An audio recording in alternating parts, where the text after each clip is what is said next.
Let's go over the most important stimulus news. A letter from the IRS is coming and it's telling you if you're eligible to receive, and it's talking about the $1,400 stimulus payments.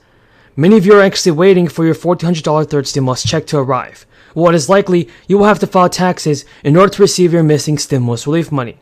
The recovery rebate credit is available to anybody that did not receive their third stimulus check or if they received less than the correct amount. It is important to remember that in order to claim the recovery rebate credit, individuals must file a 2021 tax return to claim the remaining stimulus money.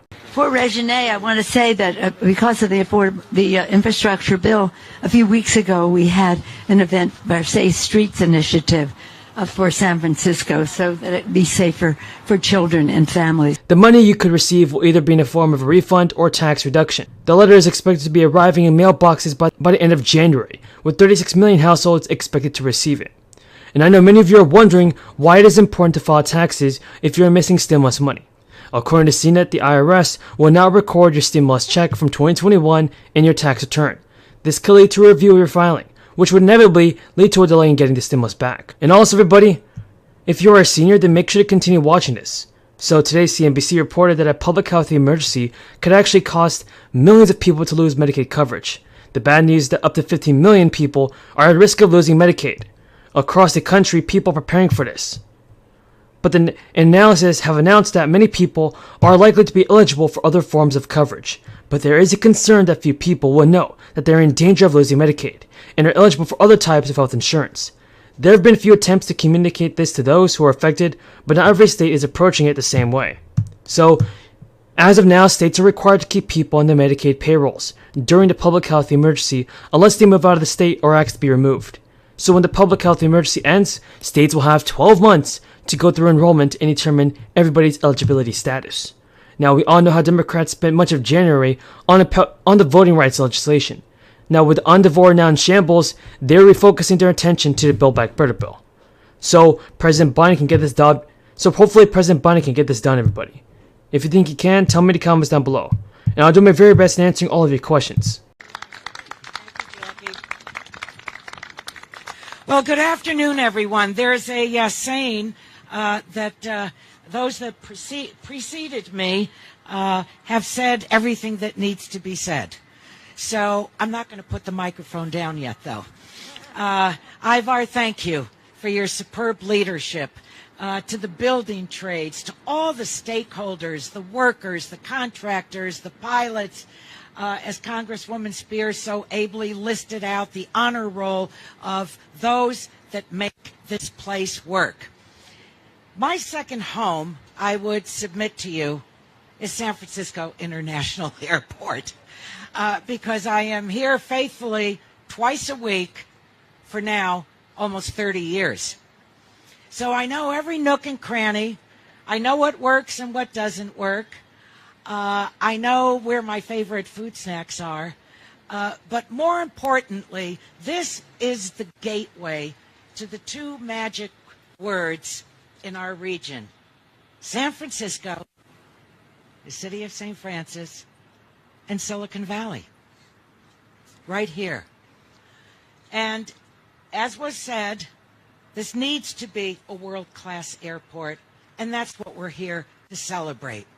You cannot even begin to dream of the completion of these projects unless you have the money. And we have delivered that, and we will continue to. The infrastructure of our country has been neglected. We just came from another press conference for Caltrain. That started, that passenger service was launched during the administration of Abraham Lincoln, 1863. And here we are in our day and our time, not just remembering the past from the old original terminal, but with the name of Harvey Milk, who always is a reminder of the great mayor of the city of San Francisco at that time, George Moscone. But we, in our time, are making history by making sure that this is a jewel in the crown of SFO. So I look forward to wandering around and For Regine, I want to say that because of the infrastructure bill, a few weeks ago we had an event, Versailles Streets Initiative, for San Francisco, so that it be safer for children and families to be outside. But with that, I'd like to take any questions. I did want to say, though, that listening to Jamie and the training that she received, and listening to Bart saying he worked with the tools, he knows the jobs, he knows the workers, he knows the territory. Congratulations and good luck to you in your leadership role. I hope that the challenges it presents doesn't make you long to get back to the tools, but maybe so. We'll see. We'll see.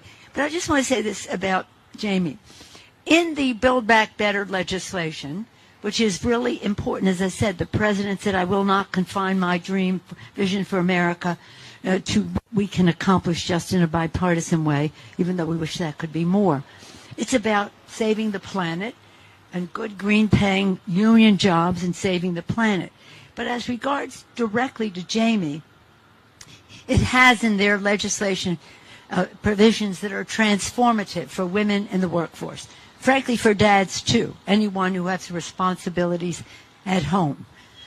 Good, affordable, lowering the cost for child care, having universal pre-K, child tax credit, issues that relate to home health care. If you have a parent, a sibling, someone at home, even beyond being a child, who needs health care.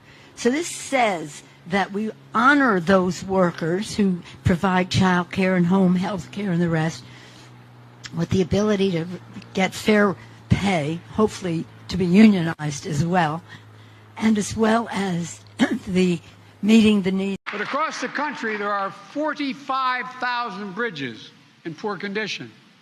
It's just simply unacceptable.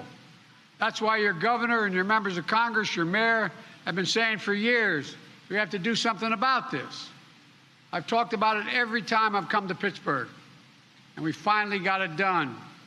A bipartisan infrastructure law, including the largest investment in our nation's bridges since the Eisenhower put together the interstate highway system. And I might add, this is the first time in the country's history that we dedicated a national program to repair and upgrade bridges. And it's about time. The governor can tell you we're giving state and local leaders historic funding to make national projects real. Here in Pennsylvania, that means at least $1.6 billion for bridges alone, $327 million in 2022 alone just to repair bridges. We've got to get it on with it. We've got to move. The next time, we don't need headlines saying that